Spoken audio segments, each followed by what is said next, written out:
भाई कई बार हम मजाक मजाक में कह देते हैं कि अरे फलाने का तो बैड लक ही खराब चल रहा है, लेकिन पाकिस्तान ऐसा देश है जिसका लक खराब नहीं है, बल्कि इनकी सोच, समझ, पैदाइश, हरकतें सब इतनी बैड हैं कि लक क्या ही गुड हो सकता था। ऑपरेशन सिंदूर में मिली हार के बाद से मुनीर अंदर ही अंदर सुलग रहा है।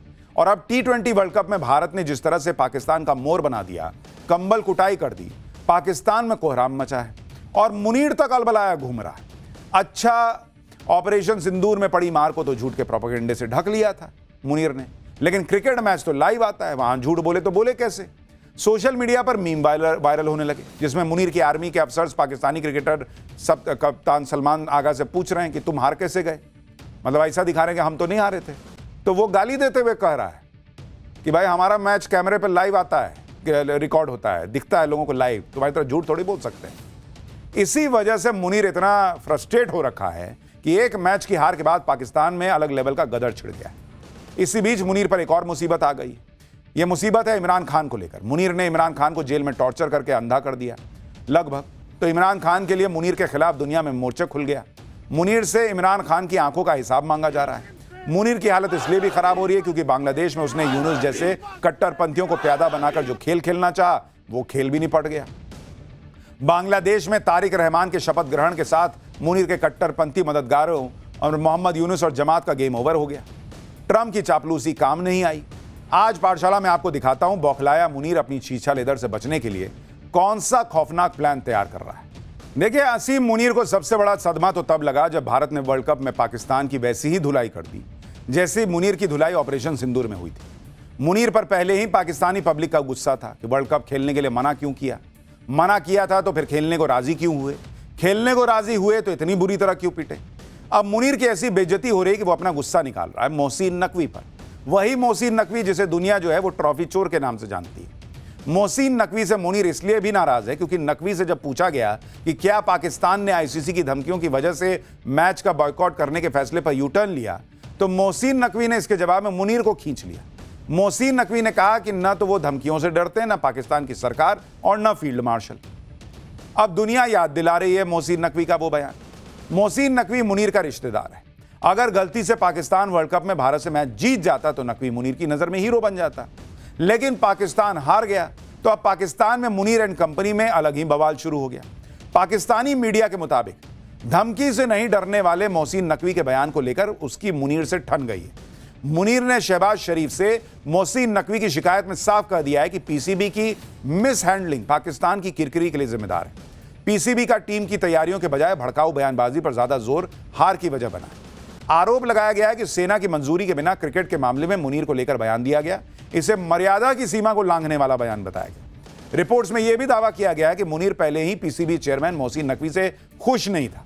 भारत से मिली हार ने इस नाराजगी को और बढ़ा दिया। सूत्रों का दावा है कि मुनीर के गुस्से को शांत करने के लिए शहबाज शरीफ जल्दी ही पीसीबी के नए चेयरमैन की नियुक्ति पर विचार कर सकते हैं। अपने जीजा मुनीर के इस गुस्से को देखकर शायद मोहसिन नकवी को भी अंदाजा हो चुका है कि अब उसकी कुर्सी खतरे में है। इसलिए मोहसिन नकवी फिर से यह माहौल बनाने में जुट गया कि भारत के साथ मैच खेलने का फैसला तो प्रधानमंत्री शहबाज शरीफ और श्रीलंका के राष्ट्रपति के बीच हुई बातचीत की वजह से हुआ था। यानी ये बेशरम व्यक्ति एक तरीके से श्रीलंका के राष्ट्रपति को यह बता रहा था कि आपने बोला हम खेले इसलिए हार गए। भारत के हाथों में मैच में जो हार मिली उस बीच मुनीर के लिए नई मुसीबत भी खड़ी हो गई। पूरे पाकिस्तान में जेल में बंद पूर्व पीएम इमरान खान के समर्थन में प्रदर्शन शुरू हो चुके हैं। इमरान समर्थक सड़कों पर उतरे हुए हैं। मुनीर वर्सेस इमरान खान का चैप्टर खुल चुका है। अदियाला जेल तक सिमटी लड़ाई अब पाकिस्तान की सड़कों पर फैल चुकी है। इमरान खान की आंख के बदले मुनीर की आंख मांगी जा रही है। कहीं बाइक रैली निकल रही है, कहीं सड़क पर ही धरना देने बैठ जा रहे हैं लोग, कहीं टायर जलाए जा रहे हैं, कहीं इमरान समर्थक सुरक्षा बलों से भिड़ जा रहे हैं। इमरान खान के सपोर्ट में पाकिस्तान के हर शहर में धरने प्रदर्शन हो रहे हैं। इमरान को जेल से बाहर निकालने के लिए नारेबाजी चल रही है। प्रदर्शनकारियों का टारगेट मुनीर है। मुनीर पर जेल में बंद इमरान खान को अंधा करने का आरोप लग रहा है। सुनिए प्रदर्शनकारी क्या कह रहे हैं, फिर आपको बताता हूं कि मुनीर के खिलाफ और इमरान खान के समर्थन में दुनिया भर में मोर्चा कैसे खुल गया है। इमरान खान को लेकर पाकिस्तान में ही नहीं पूरी दुनिया में माहौल बना हुआ है। वर्ल्ड क्रिकेट में अपने देश के कप्तान रह चुके 14 पूर्व क्रिकेटर भी इमरान खान के समर्थन में उतर आए। इन सभी क्रिकेटर्स ने पाकिस्तान के पीएम शहबाज शरीफ को चिट्ठी लिखी है। चिट्ठी लिखने वालों में भारत के पूर्व कप्तान सुनील गावस्कर और कपिल देव शामिल हैं ऑस्ट्रेलिया के पूर्व कप्तान Allan Border, Steve Waugh, Greg Chappell, Ian Chappell और किम ह्यूज। इंग्लैंड के पूर्व कप्तान Mike Atherton, Nasser Hussain, Mike Brearley और डेविड गावर। वेस्ट इंडीज के पूर्व कप्तान क्लाइव लॉयड, न्यूजीलैंड के पूर्व कप्तान जॉन राइट और ऑस्ट्रेलिया महिला क्रिकेट टीम की पूर्व कप्तान बेलिंडा क्लार्क शामिल हैं। इन 14 लोगों ने बाकायदा चिट्ठी लिखी है भाई कि इमरान खान के साथ क्या ही हो रहा है, लेकिन पाकिस्तान को शर्म आती है, वही काम कर रहा है। फिर आज जो भारत की डील हुई है और एआई समिट का जो फील है, डील और फील दोनों की बात होगी। भारत के एआई समिट के दूसरे दिन क्या क्या हो रहा है, जो ग्राउंड रिपोर्ट्स हैं उसमें क्या सही में मिसमैनेज दिखा नहीं दिखा, सोशल मीडिया का नैरेटिव कितना सही है नहीं, और उस समिट में क्या अद्भुत दिखा है, सब आपको दिखाऊं। लेकिन पहले बात उस मुलाकात की जिसकी चर्चा पूरी दुनिया में हो रही। आज शाम को मुंबई में पीएम मोदी और फ्रांस के राष्ट्रपति इमैनुअल मैक्रों की कुछ इस अंदाज में मुलाकात हुई। पीएम मोदी ने फ्रांस के राष्ट्रपति को गले लगाकर उनका स्वागत किया। दोनों नेता ऐसे मिले जैसे कोई पुराने दोस्त मिलते हैं। मुलाकात के वक्त पीएम मोदी ने फ्रांस के राष्ट्रपति को ऐसा क्या पूछा कि दोनों नेता ठहाके लगाने लगे। एक बार देखिए, फिर बताता हूं कि भारत और फ्रांस के बीच कौन सी मेगा डील होने वाली है जिस पर चीन, अमेरिका, पाकिस्तान की नजर गड़ी हुई। Welcome my friend. How are you? Is okay? Yeah, Enjoyed Mumbai? I love. The morning went for a jogging? Yeah, you know everything. PM Modi जब फ्रांस के राष्ट्रपति से मिले तो जॉगिंग की बात कर रहे थे कि सुबह सुबह जॉगिंग चल गए। वो बोले अरे आपको सब पता है। दरअसल फ्रांस के राष्ट्रपति आज सुबह मुंबई में जॉगिंग करने निकल गए थे। ये देखिए, अपने बॉडीगार्ड को साथ में लेके फ्रांस के राष्ट्रपति को मुंबई के फुटपाथ पर भागता देख के लोग हैरान रह गए। अब फ्रांस के राष्ट्रपति हैं, उतना सिक्योरिटी का बहुत कंसर्न नहीं है। पीएम मोदी के लिए बड़ा मुश्किल है इस तरह से कहीं जाएं और निकल जाएं, लेकिन फ्रांस के राष्ट्रपति जॉगिंग करने निकल गए हाफ पैंट पहन के। बताइए, तो लोग वीडियो बनाने लगे कि अरे ये तो राष्ट्रपति है जी।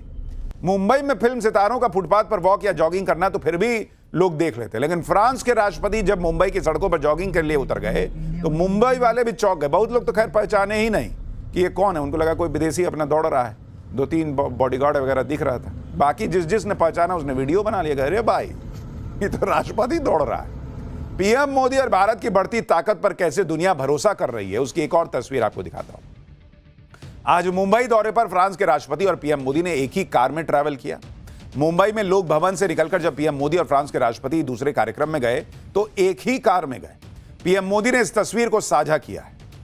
फ्रांस के राष्ट्रपति मैक्रों पीएम मोदी के न्योते पर 3 दिन की यात्रा पर भारत आए। वो एआई समिट में शामिल होने के लिए दिल्ली भी आने वाले हैं। लेकिन फ्रांस के राष्ट्रपति के दौरे की सबसे बड़ी हाईलाइट भारत और फ्रांस के बीच राफेल डील है। यह वो डील है जिसे दुनिया की सबसे बड़ी डिफेंस डील में से एक माना जा रहा है, जिसे आजाद भारत की सबसे बड़ी डिफेंस डील कहा जा रहा है। कीमत के हिसाब से यह भारत की अब तक की सबसे बड़ी सैन्य डील मानी जा रही है और इसीलिए इसे mother of all defence deal कहा जा रहा है।